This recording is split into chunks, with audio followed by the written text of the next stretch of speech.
Aha, attention TV so we be akwaba ede ebaso evangelist Addai ede nsemba kunye bi abeto bonten ede forever no Owusu Bempah ho. Already asema wo kan na nse forever no Owusu Bempah kam yakoye se intro bi ana wo twa ede akire Ghana fo kire se reporting bi wo ho a ema aposifo ana IGP order ne krofo se wonko zoa forever no Owusu Bempah na enye ni na ne se ade a wonye ye because aposifo de wondimi be ka se nya wonye ye no ana ye bechew ade no waye nko ade eno ho ani begina so ede achew enti evangelist Addai on dey asem kan na se forever no Owusu Bempah intro bi ana wo twa ede akire Ghana fo odi mu nchiremu ebeson we yenko na yenkoti emba. Addai want you to apologize to the President of the Republic of Ghana. You got it all wrong.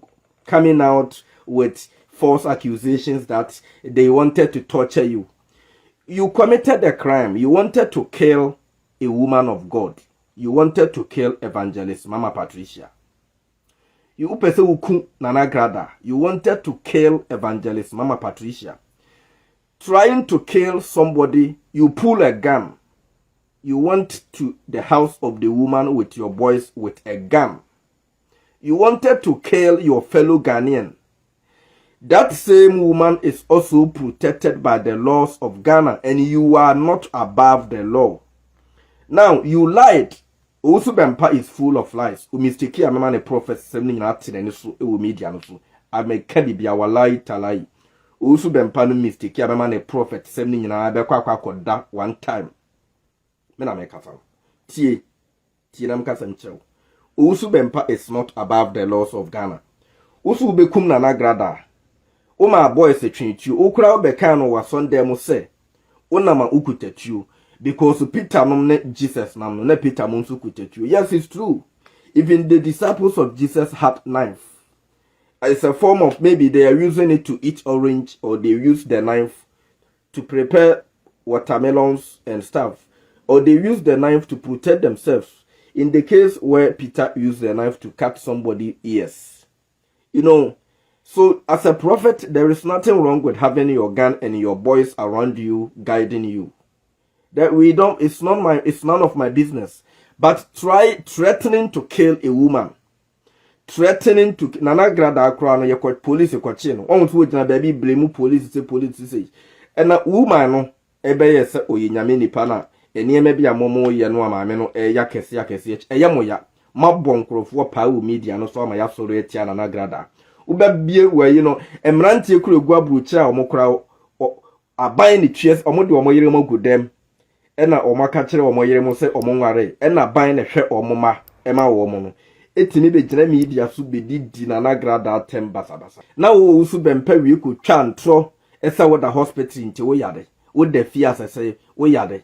No, o yare krana ese police be fa ko biko police omo de prison e bi yare do mo ko hospital entinya fe na be gina wa Sunday ma be ka tire Ghana for say na prophet bia wo ye program bia wo tum futuro gun krofo ni a emme Ghana for ma bi nso afra omu didi atem ho emma Christopher ma sa na mu didi atem sa na mu didi atem ofie sa na mu ni mu kromoti ofie didi mu kromatem ofie prophet bi nso ono gina la no so ye didi krofo atem ono nso ka say eye nidi omatem prophet di nyamini munka bible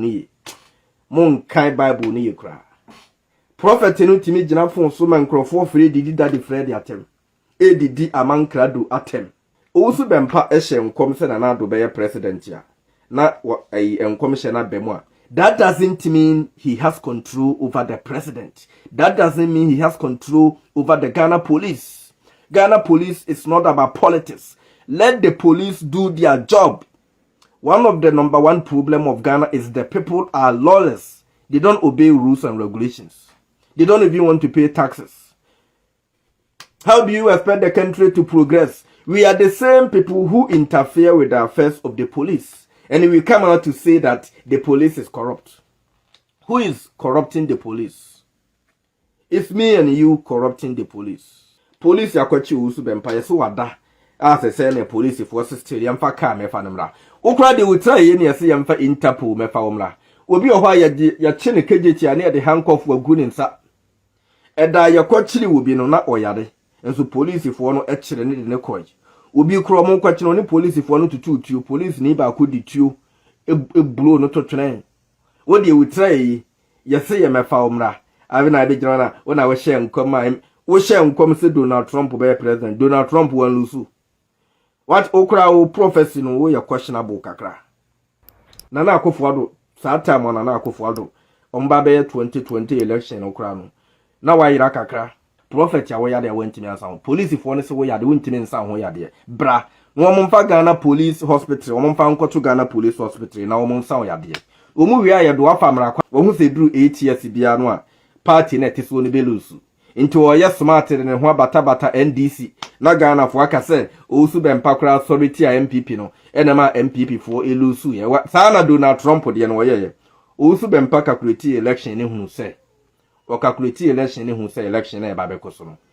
Obama etwa Donald Trump etwa 4 years into obesa edi 4 years yaka ho na 8 because America no normal routine ni obi etwa 8 years. Enti no okoye say Donald Trump bury ne a afie de eza masa mo professor be na mo tiate. Ya kura do election ya tro numbers no go mutimi ready numbers ni hu nipa obury ne American election. Munya say we say no, let the Ghana police do their job. Whether you like me or not, you know, I will say the truth. While as a man of God, you know, you make peace with people. When you realize you do something, your followers even insulting the president of Ghana, you come out and you render apology because they are insulting the president because of you. What me mean kwaye boni on sa ya de mrabe fami. Ba obi wa ha police ya be fa no ko. Police ka bi si ya be fa no ko. Because wadin kwase asem. Inti police mrano obi ne nam Kwame Nkrumah circle ka police nkokyere no inti die nti na Owusu Bempah police ka sebra ye ya na ye de Kristo som ye mo na mo say Christianity wo Ghana mo na mama nkrofo he obi de religion bi basisi anu ye miracle ka ho a Kristofo nyina be gya akwa kodi akiri me na me ka kyerɛ Kristofo nyina be gya akwa because ade na omu di akiri ankasa no omu ni gidie bia omu bio aye games Addai na mo yesa. The constitution of Ghana is the laws, is the supreme law of the land. Nobody is above the land. According to the constitution, whenever you want to kill somebody, a monfa nunkotu monfa prophet nunkotu. The fact that we are prophet no nchese wa ye. Mo prophecy amoye no Ghana no ye adwen na ye mu yusu ma adwen keke na mo de fa ho masa. Ade nti na aka ase na na Akufo Addo be nyame kro na ka che ose na Akufo Addo be wen no. Nyame no be ka ase Donald Trump be wen ne de amem. Ena masa munya sa games no ye na mo nko sa level no mukura mo manipa doubt nyame tumi enipa apu nyame wo Ghana bebre no adiefu e wo Ghana kan obi aya na be say prophet na onso de ono no the apostle aka ne din obi a peki din bi ato no ho so a also ye man of God no ye prophet na fe de wo hyenkom na mo gigim krofo hu skasa masa me like me or hate me, I'm gonna tell you the truth, man. Me mfa no krensi you would da. Abuafunu Captain Smart. Ukwaji will be yere man nipa kro na dia hometi wu ye no. Enne wo watimi anya tumi abetena radio station so cassette ya na Akufo Addo. Ukwaji ye gina ha na 2018 asese no. Ana 2017. Ukwaji will be yere ema nipa na di betena machine so kra pa wo cho se eye na yere na eba Ghana wo ne yere etwempena no.